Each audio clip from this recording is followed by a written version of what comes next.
Can you briefly tell us, Nina, about Nina September? Who is Nina September? I mean, Stamper. Yes, it's actually Nina Stamper. So I come from Egugulethu in Cape Town, and I'm a singer-songwriter. I've got 2 albums, and the single that I've just released is my 4th single. So that's a very brief summary of who I am. Now, how did you get into the music scene? That's a little bit personal, but okay. So growing up and most of my life, I wasn't in the space at all, and I was never ever given an opportunity to be in it, but it's always something that has been in me.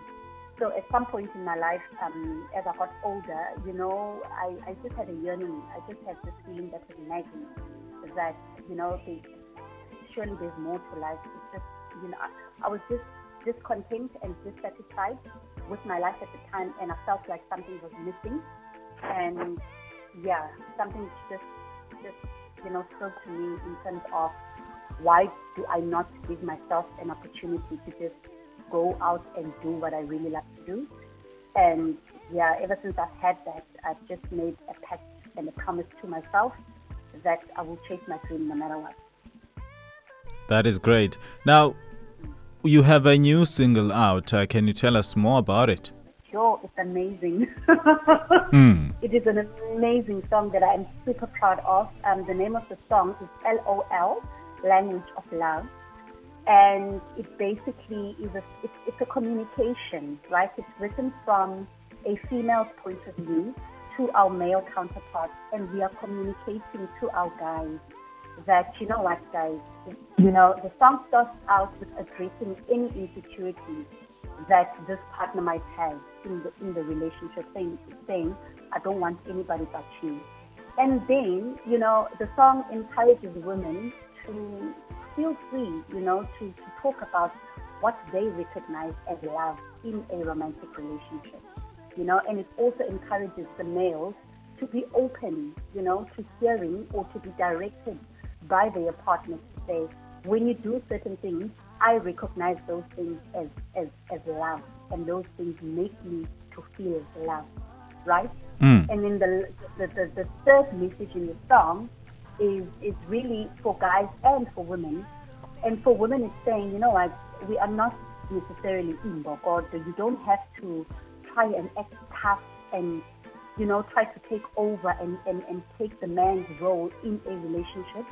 You've got to give your partner an opportunity to play his role, and also for guys, the message is, guys, yes, we are tough, but we are not that tough. At the end of the day, we are humans, and you need to treat us in the same way that you want us to treat you, basically, in a nutshell. So what would you like listeners to take away from listening to the Language of Love? So for guys, right, I'll first speak to the male listeners.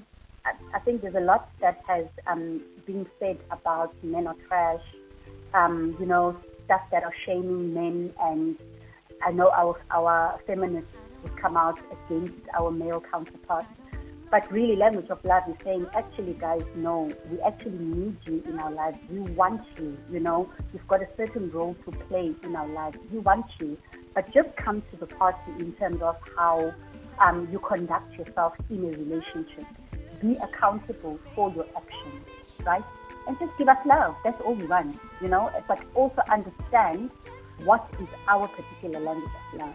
And to the ladies, it's really, really liberating the ladies to say, guys, ladies, feel free to communicate. If your partner is not loving you in a way that you know what love to be, speak to him, tell him, my guy, I love to be kissed on the forehead. It makes me feel so special.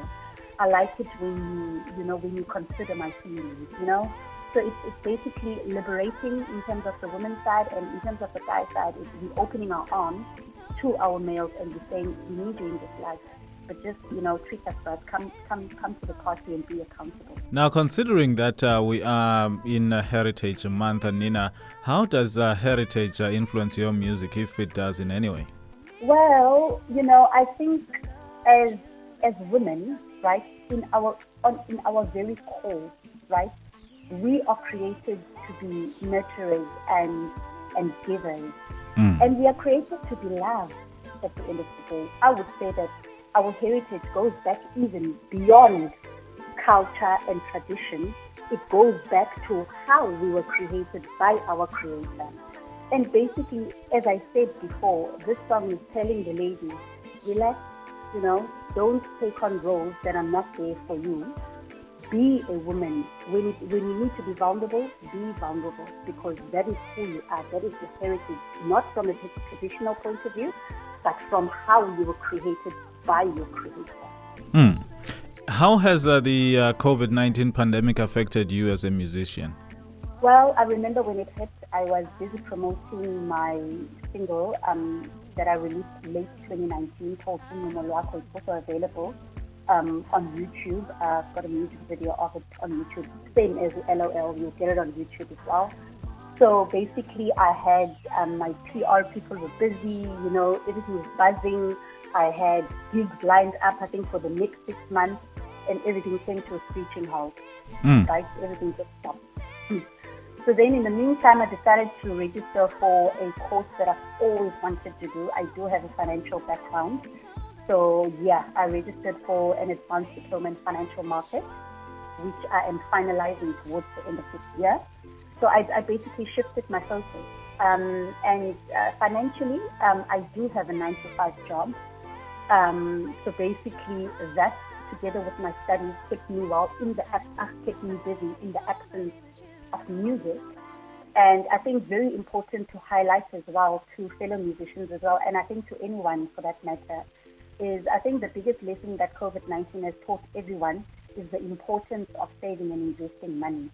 So with music, music is a seasonal business because you get your time where you're experiencing a boom, right? I mean, you're getting gigs left, right, and center, you're making good money.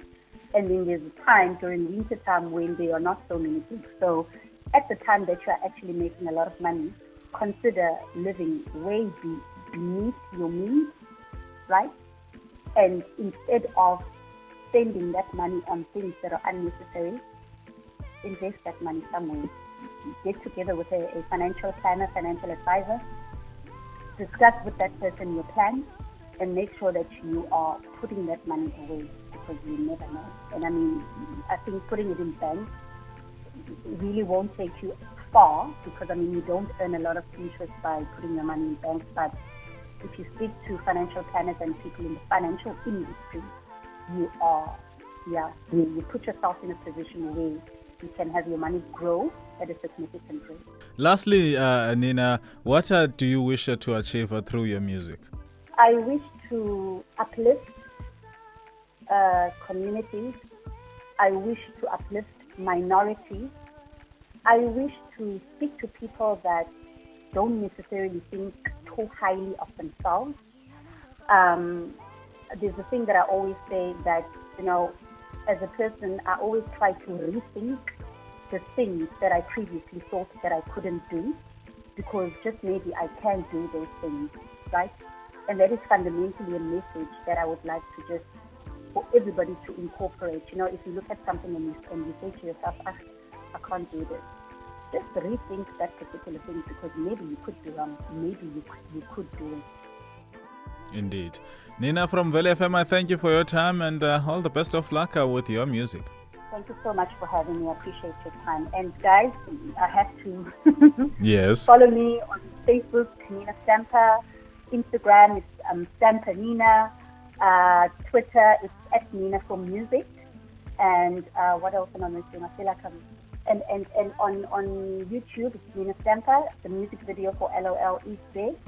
Get clicking. Let's connect. And get listening, of course. Listening, definitely. Oh, sorry, and how could I forget this? The song is available on iTunes as of today. We are working to get it available on all the other digital platforms, but it's definitely available on iTunes as we speak. So show your support. That is awesome. Thank you, Nina.